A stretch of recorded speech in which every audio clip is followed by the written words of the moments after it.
আমার আম্মা ভুল করে অন্য একটি বিকাশ নাম্বারে টাকা পাঠিয়েছে। এই টাকা আনার কি কোনো উপায় আছে?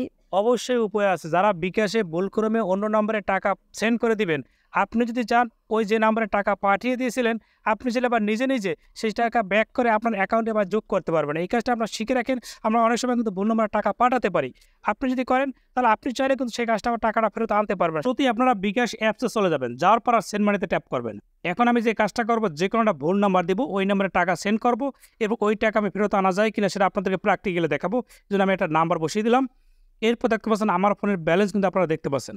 এখন আমি ৫০ টাকা লিখব। লেখার পর অ্যারো চিহ্নতে ট্যাপ করে দিব। এরপরে যে বিকাশে যে পিন নাম্বার আছে ওই পিন নাম্বার আমি বসিয়ে দেবো। আমার পিন নাম্বারটা আমি বসিয়ে দিলাম। বসানোর পর নিচে অ্যারো চিহ্নতে ট্যাপ করবেন। এবার সেন্ড মানি করে ট্যাপ করে ধরে রাখুন। এখানে ট্যাপ করে ধরে রাখবেন।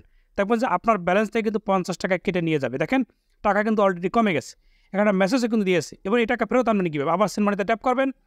ট্যাপ করার পর দেখতে পাচ্ছেন, দেখেন এখানে নন বিকাশ লেখা আছে, এখানে ট্যাপ করে দেবেন। ট্যাপ করার পর দেখতে পাচ্ছেন, দেখেন এখানে কিন্তু নাম্বারটা শো করছে। এর পাশে দেখতে পাচ্ছেন বাতিল লেখা আছে, ভালো করে খেয়াল করুন, বাতিল। এখানে ট্যাপ করে দেবেন। ট্যাপ করার পর দেখতে পাচ্ছেন এখানে দুটো অপশন দেখতে পাচ্ছেন। অপশন দেখতে পাচ্ছেন, অপশনে ক্লিক করবেন। ক্লিক করার সাথে সাথে আপনার টাকাটা কিন্তু আপনার অ্যাকাউন্টে একটা মেসেজ দিয়ে বিকাশ কিন্তু পাঠিয়ে দেবে, অর্থাৎ আপনার অ্যাকাউন্টে কিন্তু যোগ হয়ে যাবে। এখন মনে করেন আপনি যে নাম্বারে বিকাশ খোলা ওই নম্বরে আপনি টাকা সেন্ড করে দিয়েছেন। এখন আপনি কী করবেন? আপনি কাস্টমার কেয়ারে ফোন দিয়ে আপনি তাদের সাথে বিস্তারিত বলে দেবেন।